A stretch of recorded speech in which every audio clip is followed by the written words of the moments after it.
हम न्याय वैशेषिक दर्शन में आत्मा का जो कॉन्सेप्ट है उस पर बात करेंगे। देखिए, आत्मा के साथ चेतना का संबंध भी जुड़ा होता है। वैशेषिक दर्शन और न्याय दर्शन में आत्मा के आगंतुक गुण के रूप में ज्ञान को लिया गया है और चेतना को लिया गया है। वैशेषिक दर्शन कहता है कि आत्मा जो है ज्ञानाधिकरण है, यानी कि ज्ञान का अधिकरण है ना। यानी कि ज्ञान उसका स्वभाव नहीं है, या चेतना उसका स्वभाव नहीं है। ठीक है, हम जब द्रव्य का कॉन्सेप्ट पढ़े हैं यदि वैशेषिक दर्शन में, वहाँ एक द्रव्य के रूप में आत्मा को लिया गया है और चेतना या ज्ञान उसका एक गुण है। 24 गुण है, उसमें ज्ञान भी उसका गुण है। तो ज्ञान का अधिकरण कौन होगा? आत्मा। वैशेषिक दर्शन ऐसा मानता है। दूसरी बात याद रखिएगा कि जो न्याय दर्शन है वो क्या कहता है, जब आप 12 प्रमेय पढ़ते हैं तो उसमें आत्मा एक प्रमेय है ना। पहला प्रमेय कौन है? आत्मा। आत्मा है, शरीर है, मन है, इंद्रिय है, बुद्धि है, देख लीजिएगा, और बहुत सारी चीज़ें हैं, दुख सुख, इतनी सारी चीज़ें हैं। अपवर्ग, ये भी प्रमेय ही है। प्रमेय का मतलब प्रमाण से जिसे हम जान सकते हैं वही प्रमेय होता है। तो आत्मा है प्रमेय, यानी कि आत्मा ज्ञान का विषय है, यानी कि आत्मा ऑब्जेक्ट ऑफ नॉलेज है, इस तरह सोचिए। या कह सकते हैं कि आत्मा ज्ञात है। बस समझिए ना, आत्मा क्या है? ज्ञात है, नोएबल है आत्मा। ठीक है, और आत्मा ज्ञाता भी है। ज्ञाता मतलब नोअर है, क्योंकि हमने पढ़ा है कि और न्याय दर्शन में गौतम सूत्र में भी है कि इच्छा, द्वेष, प्रयत्न, सुख दुख, ये गुण किसके पास रहता है ना। इन्हीं गुणों के आधार पर हम आत्मा का अनुमान लगाते हैं। तो ये गुण किसके पास रहता है? आत्मा के पास। तो यानी कि इच्छा, सुख, दुख, है ना, ये अनुभव कौन करता है? आत्मा। तो आत्मा अनुभव करता है ना। आत्मा अनुभव करता है कि नहीं है? यानी कि आत्मा नोअर है, आत्मा ज्ञाता है। बात समझ रहे हैं ना, आत्मा ज्ञाता है, लेकिन हमेशा वो ज्ञाता नहीं है ना। हमेशा वो अनुभव करता नहीं है। कब अनुभव करता है या कब वो ज्ञाता है, उसके लिए एक तरीका बताया गया है कि जब आत्मा का संबंध मन से हो, मन का संबंध इंद्रिय से हो, इंद्रिय का संबंध वस्तुओं से हो, उसी समय ना आत्मा ज्ञाता होगा। आत्मा ज्ञात नोअर होगा, है ना। सुषुप्ति की अवस्था में आत्मा ज्ञाता है नहीं ना। या मोक्ष मिल जाए तब नहीं। मोक्ष की अवस्था यहाँ पे बहुत विचित्र ढंग की है। उन्होंने कहा कि मोक्ष है, यानी कि अपवर्ग जिसको उन्होंने कहा है, यहाँ पे ना सुख रहेगा ना दुख रहेगा। आत्मा का स्वरूप ही इस तरह का होता है, यानी कि न सुख न दुख न ज्ञान न चेतना, सब खत्म यहाँ पे।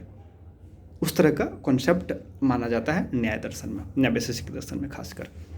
ठीक है, देखिए एक चीज़ है कि चैतन्य स्वरूप, आत्मा चैतन्य स्वरूप नहीं है। यहाँ पे आत्मा का एक्सीडेंटल प्रॉपर्टी है, यानी कि आगंतुक गुण है। चेतना आते जाते रहेगा, बस समझ रहे हैं। चेतना आते जाते रहेगा। कैसे आएगा? जाएगा वही मन से जुड़े, मन इंद्रिया से जुड़ा, इंद्रिया वस्तुओं से जुड़ा, तब चेतना आया। जैसे कि मान लीजिए जनरेटर है, और जनरेटर जो जिससे बिजली उत्पन्न होती है, तो क्या जनरेटर चला दिए तो बिजली उत्पन्न हो जाएगी? नहीं।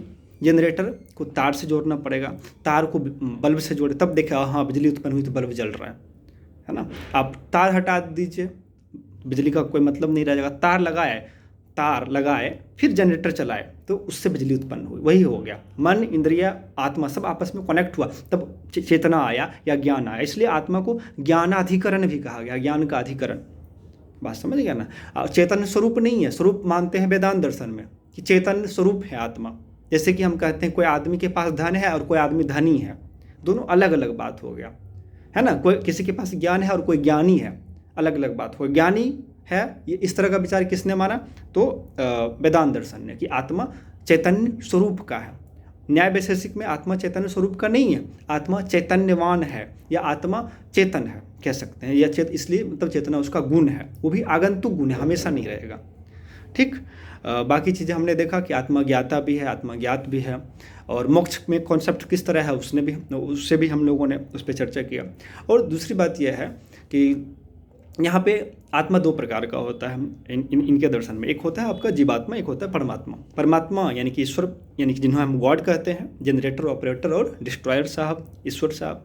षडेश्वर भी कहा, उसको षडेश्वर भी कहा गया है वैशेषिक दर्शन में, न्याय दर्शन में। और एक हो गया जीवात्मा, जो कि हम लोग हैं, यानी कि हम लोग जितने यहाँ पे मनुष्य हैं सबके अंदर आत्मा होगी। तो आत्मा, जीवात्मा अनेक लेकिन परमात्मा एक। ठीक है, और उसी को उन्होंने ईश्वर कह दिया है। यही है इनके आत्मा का कॉन्सेप्ट। आत्मा करता भी है, अरे कौन कर्म कर रहा है, मन कर रहा है नहीं ना, शरीर कर रहा है नहीं ना, आत्मा करता भी, भोगता भी है।